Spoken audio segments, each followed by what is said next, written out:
Hey everyone, good morning. Today we're going to be visiting Meg and Aimee, and we're going to be doing a few hashtag Ask Megs. I don't know if you can see that on that camera, but all the impala are so happy and overjoyed that we've had so much rain over the past few days. We've had over 100 milliliters. Everything's looking a lot fresher and greener. The ground is well and truly saturated with water. One or two more big downpours, the water table should increase, start bubbling out the ground, and hopefully those dams are going to fill up pretty quickly. So today looks like a good day. It's going to be nice and hot and humid. Hope Meg and Aimee are up for it. Ah, look who's coming. Hello, my girlie. Have you enjoyed the rain? Eh? You've enjoyed the rain. Look at you, you look so clean. Eh? So clean and beautiful, my sweetie pie. So, as you can see, Meg is a happy cat this morning. I wonder why. Eh? Why are you so happy, my girl? Is it because we had some lovely rain? Eh? We had some lovely rain. In your lovely new refurbished night pen, look at that. Look how beautiful your night pen is. So we've been busy refurbishing the night pens, just replastering, rescreeding the floors. I don't know if you can see here, also done the water troughs, keeps the water fresher, cooler, none of the debris blows into the water from the trees, so you get no leaves or sand and grit and stuff like that, so they've always got fresh water. The other nice thing about keeping the water inside the night pens is it keeps it cooler, so they get nice, fresh, cold water. The other nice thing about the night pen water is that it doesn't evaporate in this heat. Our chap Shelva, who does all of our plastering and the floors and the walls, has done an absolutely magnificent job. What do you think, Meg? Eh? Hello, Aimee baby. Hello, my gorgeous. Oh.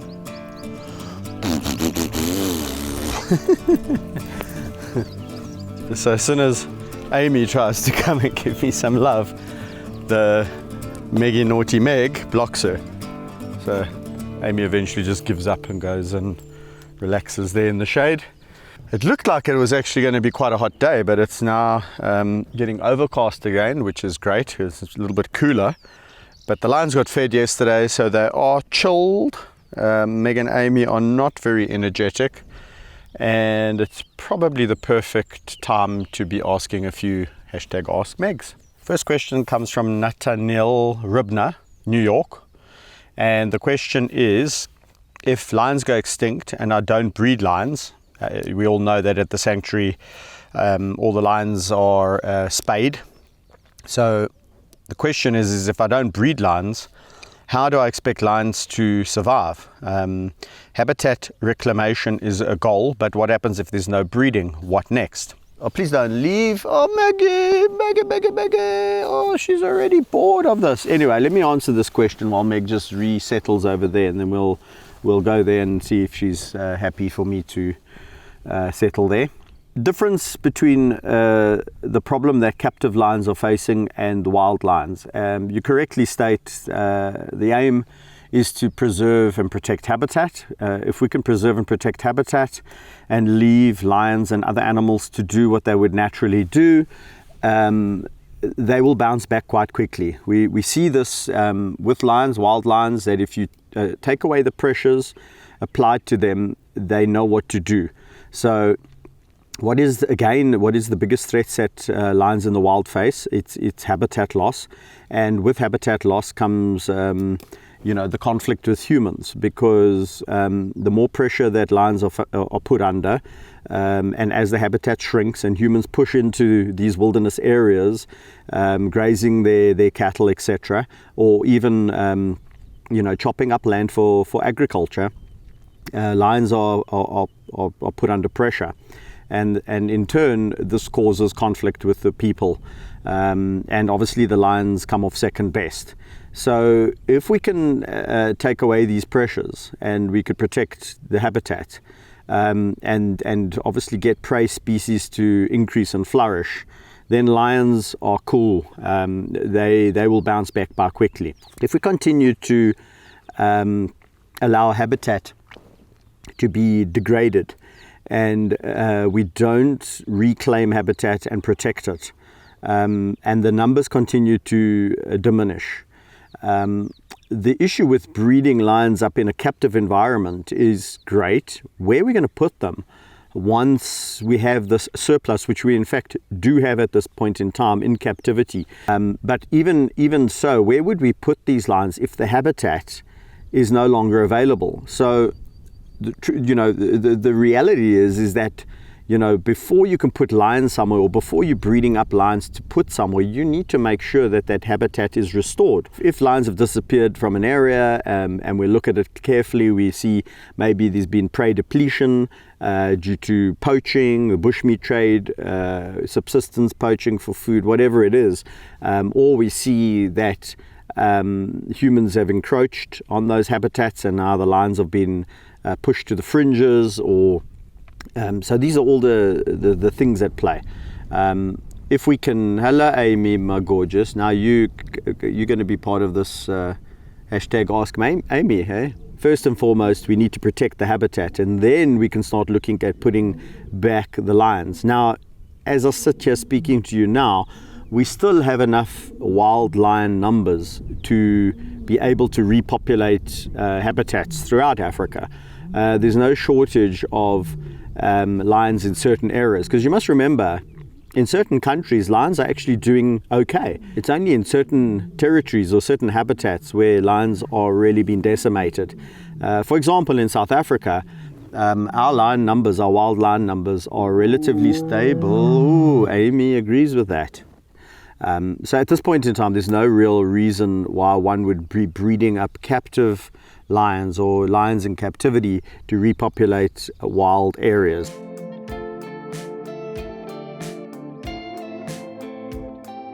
Question is from Meg Dawes. How long do lions live? Good question, Meg.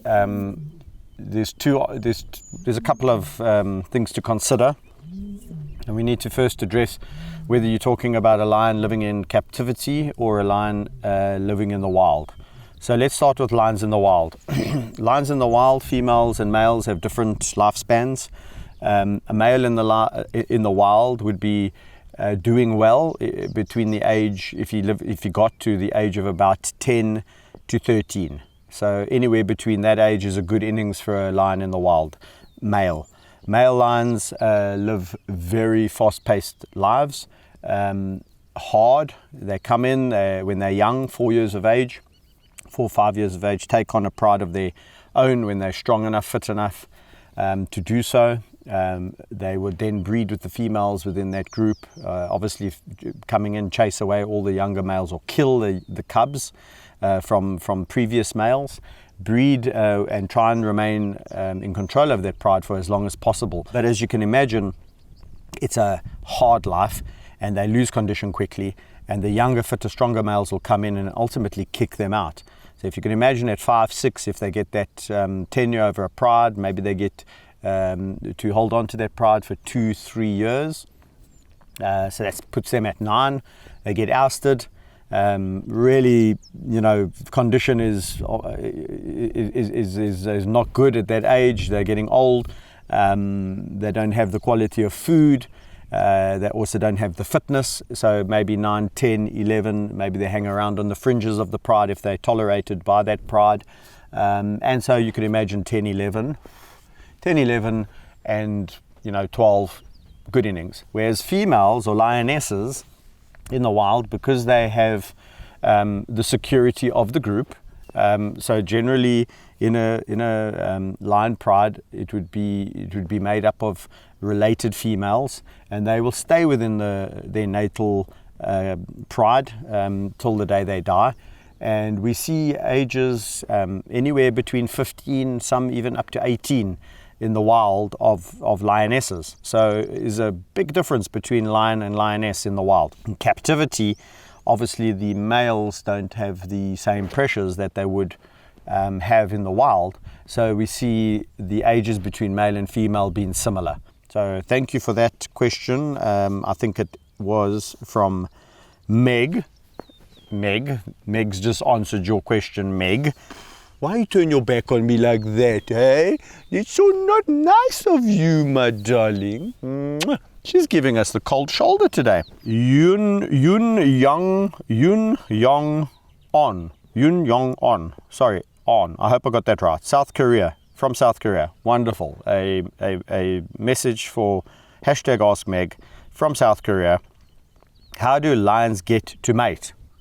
I think let's talk about it in a wild situation, because in a captive situation, it's rather straightforward. You put a male and a female together. A female has rhythmical estrus cycles.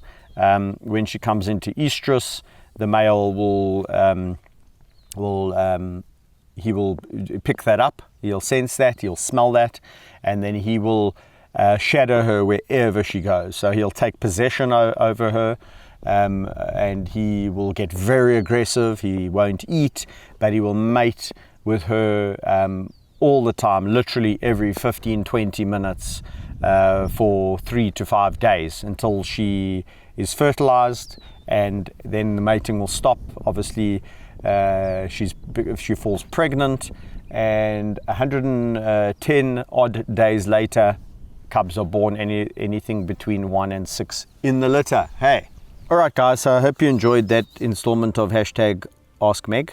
If you did, please let us know.